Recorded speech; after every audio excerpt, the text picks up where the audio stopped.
Welcome to SalesTalk TV, the TV show that talks about all things sales. And today, I'm in a good mood already because we've been laughing for 5 minutes before this recording. I'm with Simon Hares, sales professional, sales trainer. And Simon, tell us your company name and tell us what you specialize in.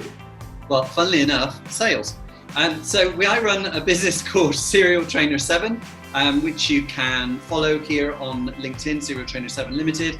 And the business has been around for about the last 6 years, and we specialize predominantly in sales development, sales training, sales coaching, everything to do with sales. And we also focus on management development as well. So within that, there's sales management, but generic management skills valid for 2020, 2021, because that management climate has now changed. And then you've got everything else which fits between those two pillars. So you've got all the behaviors like presentation skills, because managers and salespeople have to do that, effective business writing, because we have to do that, time management, blah, blah, blah. And they form these academies that we run. We run a sales academy, a management academy, business well-being academy, customer service academy. And they run for however long a client wants them to run for, so that we can immerse into the business. And during COVID, we've been doing an awful lot of one-to-one stuff as well, coaching across the world with different sales professionals who want a bit of help. So all good. Fantastic. Well, absolutely entirely qualified to be on Sales Talk, and you pass the test. So everybody's going to love this content.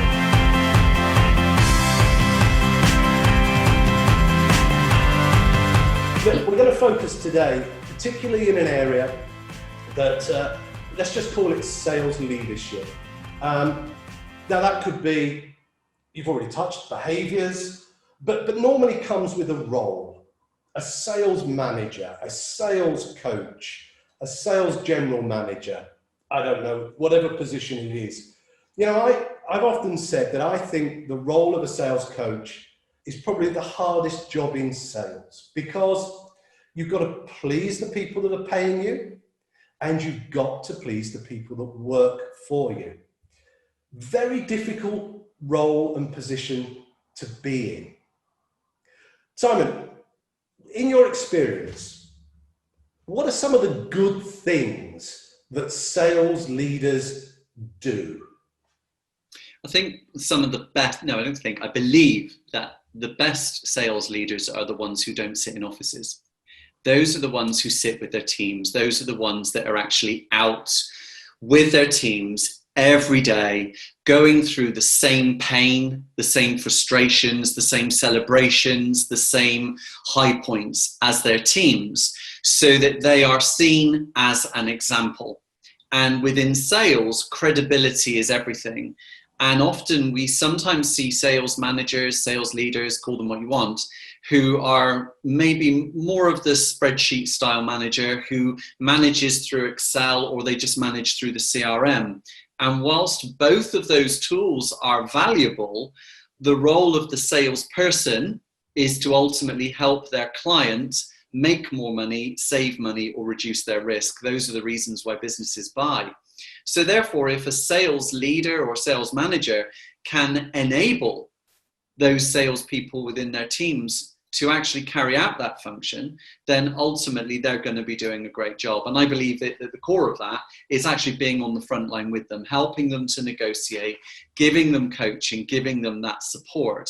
And when you say that a sales manager's role is one of the most difficult, because it's got to please, you know, those people that are out there and those people that are doing it. It's a bit like being a sales trainer. You've got to please the people who have a high expectation of you as a trainer and want to be there, and also as a trainer for people who don't want to be there, who have been told to be there, plus the people that are paying you to be there. So you've got to think in those terms.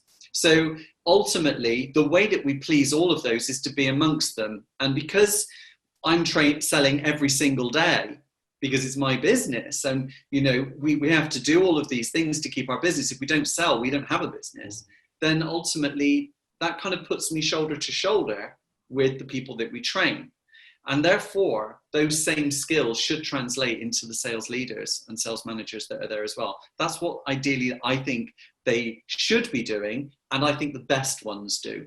They're actually rolling their sleeves up, getting dirty. So that role modelling piece, I'm in the trenches with you, I've walked your walk, or I walk your walk with you. Yeah.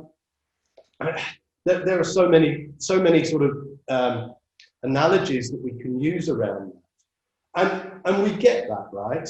And I think what you do is you highlight to me two camps.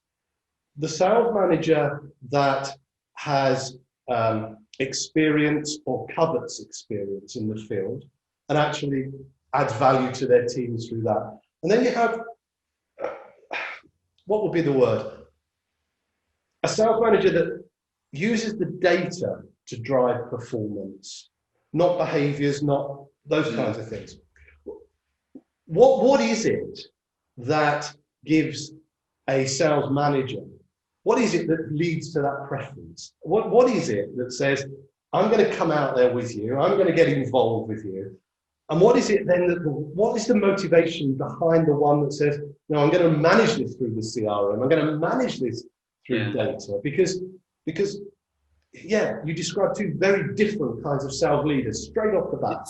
It's interesting that when you see these two different sales managers, sales leaders coming out of the gate, if we go back in their careers, we can see through the structures that are put into place by organizations and the job titles that they would have held. So we see people go from sales exec to senior sales exec.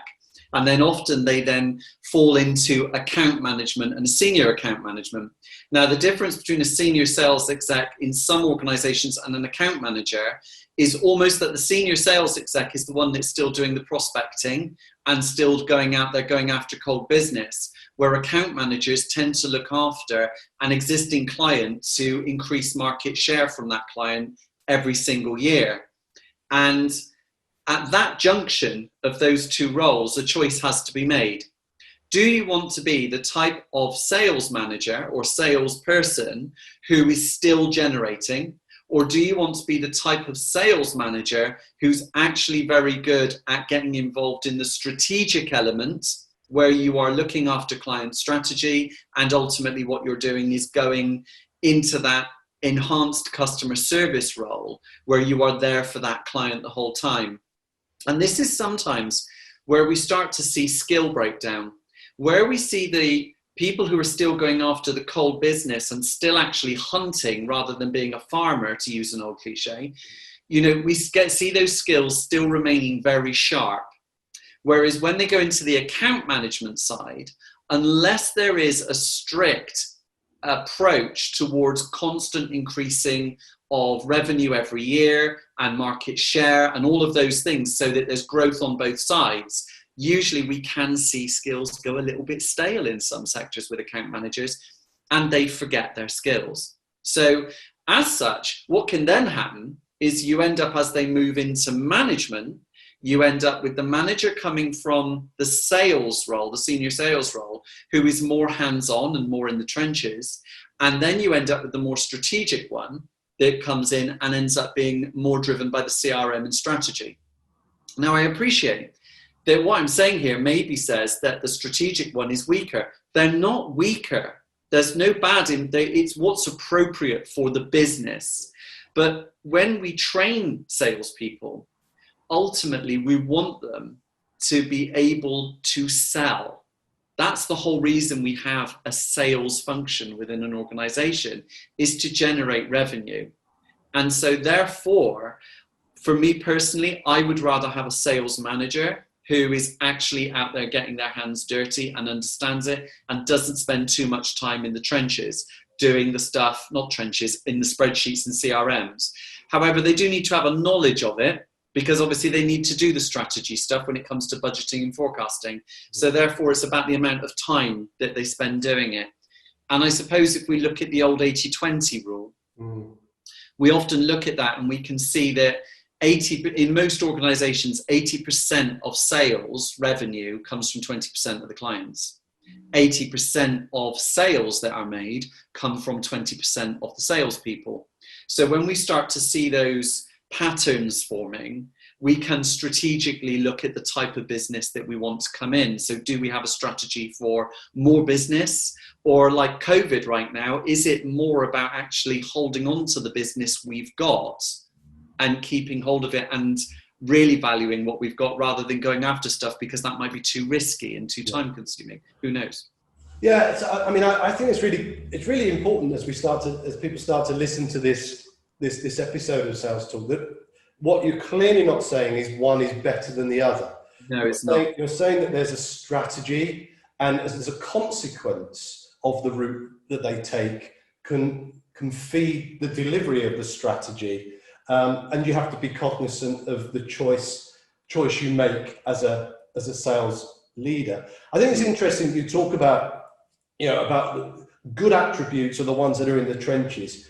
I also find the good ones are the ones that can manipulate data in their sales funnel and know what that means. So it's providing the insight, isn't it, and interpreting the data in a way that can help the seller sell, not just managing by the numbers, which of course is sometimes the challenge. Well, when you look at conversations with sales teams about their managers, and you start to, maybe you're doing some form of 360 review on that manager and you're talking to their staff, this is where you start to see those distinctions spiking, because sales teams will say, my manager doesn't really get involved with what we do. They don't really know what we do. They spend a lot of time in the office. We have a meeting with them one-to-one and they let me get on with it. Compared to the other person that says, my manager is right with me all the time. They're part of what we do. In an extreme, I can't breathe for them being down, breathing down my neck. Story. But then you get, some sales managers that say, right, this week I'm going to be with you, and then next week I'm going to be with you, or the next 2 days I'm going to be here and there. And they're all over the business. They know what's going on. And I really like that type of manager, because usually that's where we see the most positive feedback coming from the sales team on the coalface, who are actually out doing it every day. Because God forbid, you wouldn't want to be the type of manager who is described as only communicating with me through email, only talks to me when there's something wrong, and doesn't really understand what we're up against out in the market right now, because all they tell us is don't keep blaming the market. I mean, how out of touch is that? Yeah. No, and I think that's really important. So I wanted to get out there, what are the attributes of success? What does good look like? What are some of the things that good sales leaders do? Because I guess I want to mold that into your previous comment about COVID and about changes. Because sales leaders, sales managers, sales coaches are returning to the workplace, right? They're returning to the workplace in an environment that none of them have practiced for. None of us have practiced for this. And, have they got all their teams back yet? Don't know. Are they doing full weeks? Are their buyers buying again? There's a lot of stuff that's still spinning around. So as we go into this return, and we've highlighted what are the good things about some sales managers, what should they be doing right now? What should the sales managers, when they return to work, be doing now that sets themselves and their teams up for success? I believe that there are 3 things that they should ideally be focusing on right now. And these thoughts and beliefs that I have are based on what I've been talking to my own clients about in lots of different sectors, listening to what people on LinkedIn are talking about. So it's not something that I've just pulled out of my ear and gone, this is what you should be doing. It's a considered 3-pronged approach, if you will.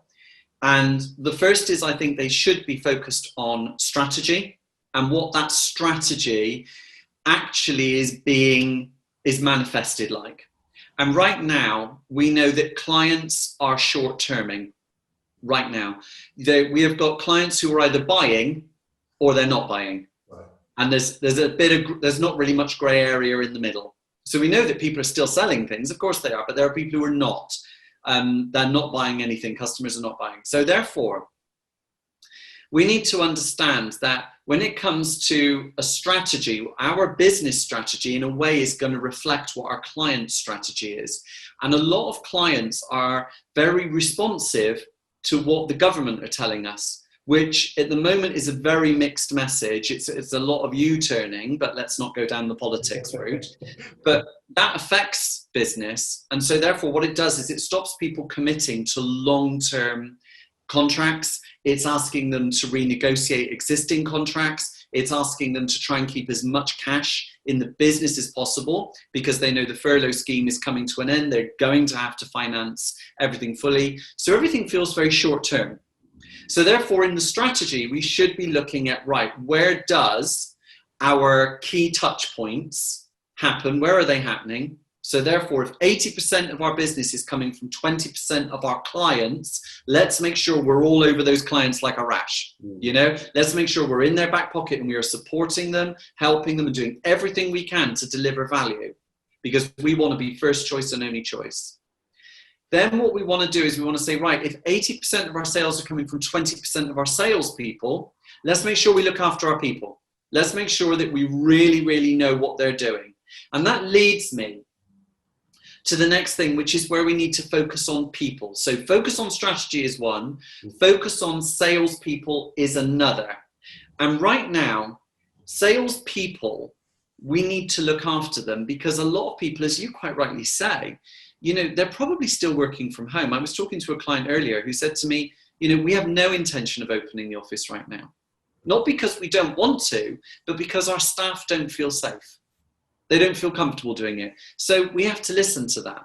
So therefore, if staff are still working from home, how have they adapted to that? How have they got around that? What are we doing to actually manage those people in an effective way? And most importantly as well, we have to always acknowledge the issues around mental health with working in isolation. You know, in the USA, salespeople that I work with are often spending most of their life on aircraft, flying around all over the place, all on their own, and they work on their own a lot. A bit like field salespeople do in the UK, they're on their own a lot.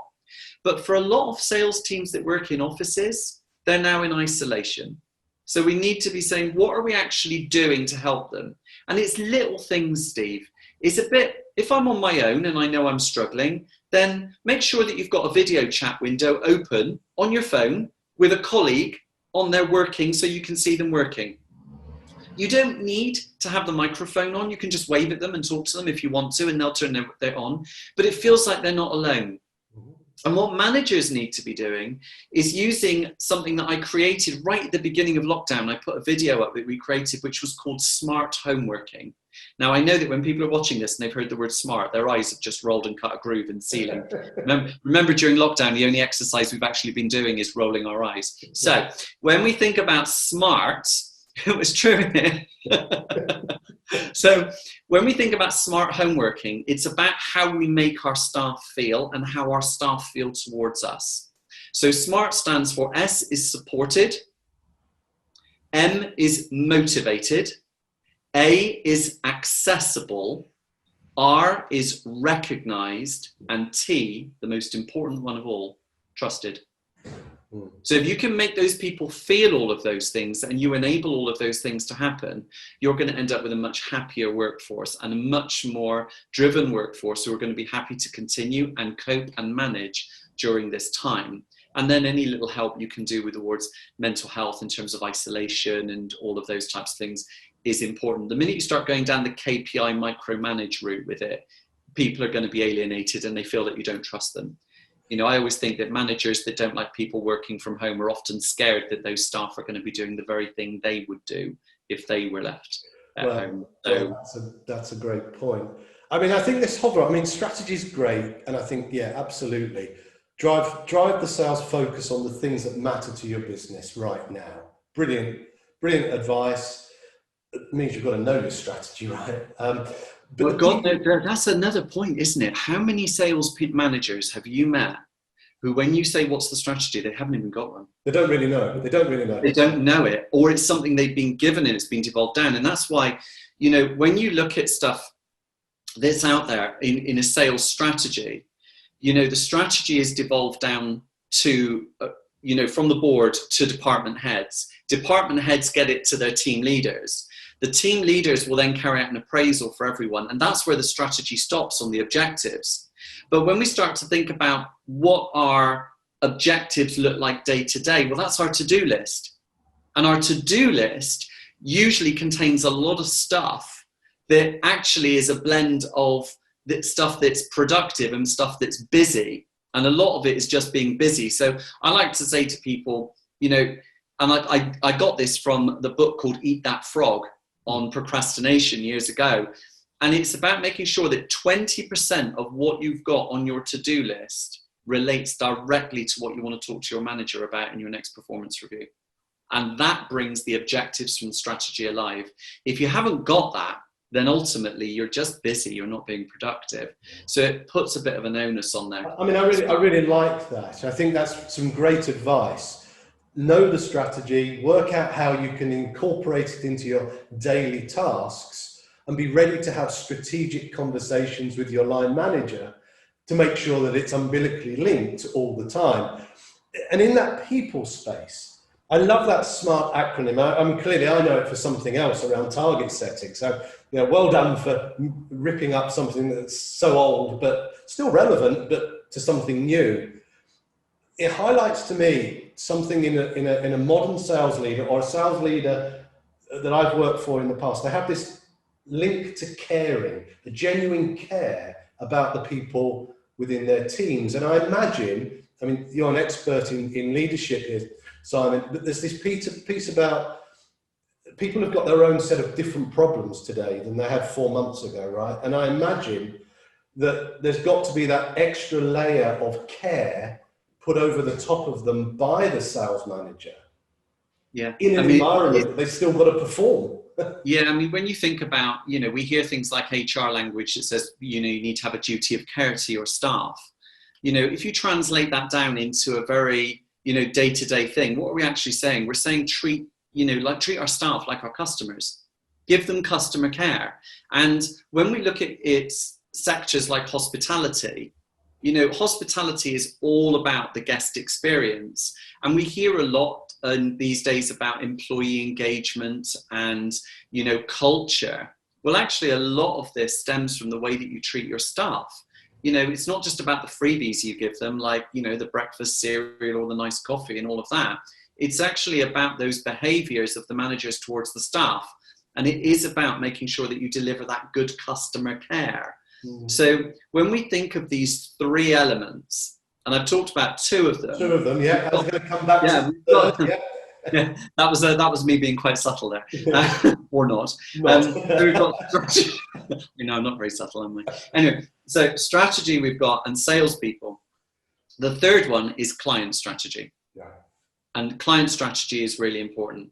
And the reason we've got the client strategy there is because we have to stop, and I'm really passionate about this, Steve, we've got to stop this pity party approach to selling. I put a video up about this. It's really annoying because every time someone rings me to sell something, they just say, have you been during the pandemic? And you can almost hear them doing the gentle head tilt as they say it. How have you been? And it's like, oh, come on. You know, I don't want to hear that. You know, if I'm a business and I've got people ringing me to sell me stuff every day, and just think about that for 1 minute, how many sales calls a business gets in a day, if every single one of them has got a slight head tilt with a slight soft voice going, how have you been? You know, has it been okay for you? Are you okay? You know, eventually you're just going to go, seriously? Really? So what we've got to do is we've got to go into this conversation, yes, being empathetic, yes, if the customer brings it up, talk about it, care about it, but lead with something meaningful, be relevant.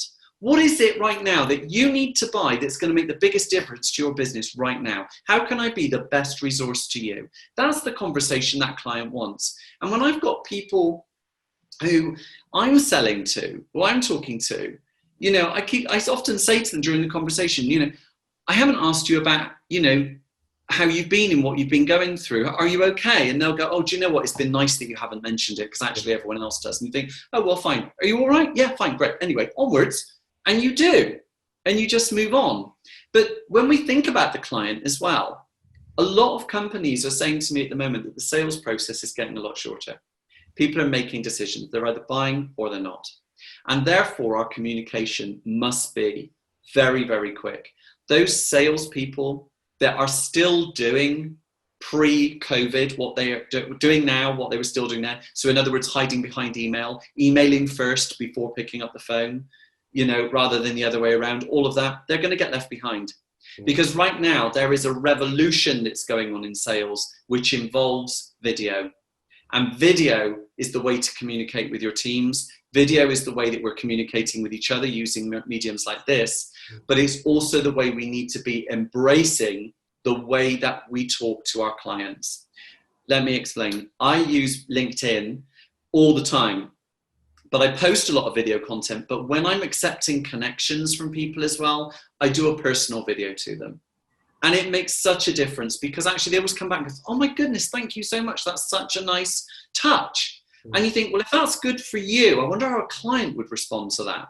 So if I've got a client meeting, what I do is I say, really looking forward to meeting you next week. Do it on a video. These are the things I want to talk to you about. Come back if you want to tell me anything. And guess what they do? They mirror you with a video. And then you've got something special going on there. That's really cool. And they say, I haven't done it before. This is my first one. And you think that's amazing. And suddenly international barriers just fall down. And that's just brilliant. If you then got a meeting with someone, you can confirm it the day before to check it's still on with a message. You can use your text message system on your iPhone. You can either do a video and then upload it. You can do it live, or you can just press audio if you think you've got a face for radio, and you can do it that way because some people aren't comfortable putting their face on video, and that's fine too. But you can use the audio function. That's fine. And something I've been doing, which I'll share with you now, is that when a client asks for a proposal, I'm quite keen to find out how much bandwidth they've got and what the size file is that they can accept. Because if they've got no limit, and I've got a client that's a video game company, so they've got no limit on what they can, because they're obviously getting a lot of content through, then when I send a sales proposal through, it's an attachment to the email, but in the email using Vidyard as an app, I then do a piece to video introducing the proposal, and it embeds in the video in the email. So when they open the email, they see my smiling face, go, hi, Steve. As mentioned on our call before, I've got your sales proposal attached to this email. It's just down there. And in that document, you're going to find 1, 2, 3, 4, 5 things, including the next steps and all the costs that you need. I'm going to get back to you in about 48 hours just to find out if you've got any questions, thoughts, or comments. And I really look forward to talking to you again. All the best. See you soon. Simon. Oh my goodness. You should see how that goes down. They love it. And that speeds things up. And we have to sell this way now. Video for years and years and years. And anyone who's gone on a training course of mine will tell you, I have said to them, use FaceTime, use Skype to talk to your customers. I do it all the time because I don't have time to travel to someone's business for a visit because it's just me. I'm the one who's doing the training. I'm just out there, which is great. My partner does massive amounts with the notes and all of the inventory side of the business. But it's me delivering. So as such, I haven't got time to go out there and do all of that, visit. So it shortens the cycle if you can do it there. And for years, people are going, oh, I'm a bit shy of that. I'm a bit shy of that. Well, now we've got a bloody pandemic. Everyone's doing it. So, you've got to find what's the next thing. And you've got to do it. And that's why there's some great resources that are out there right now.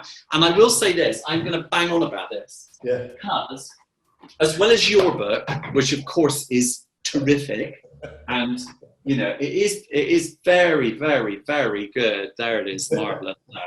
But there's some great books that are out there. But this book by Ethan Butte and Stephen Pacinelli is fast becoming my book of the year. I've now got 2 copies of this, one of which I've kind of almost ripped to pieces with the relevance of it. But this is called Rehumanize Your Business, How Personal Videos Accelerate Sales.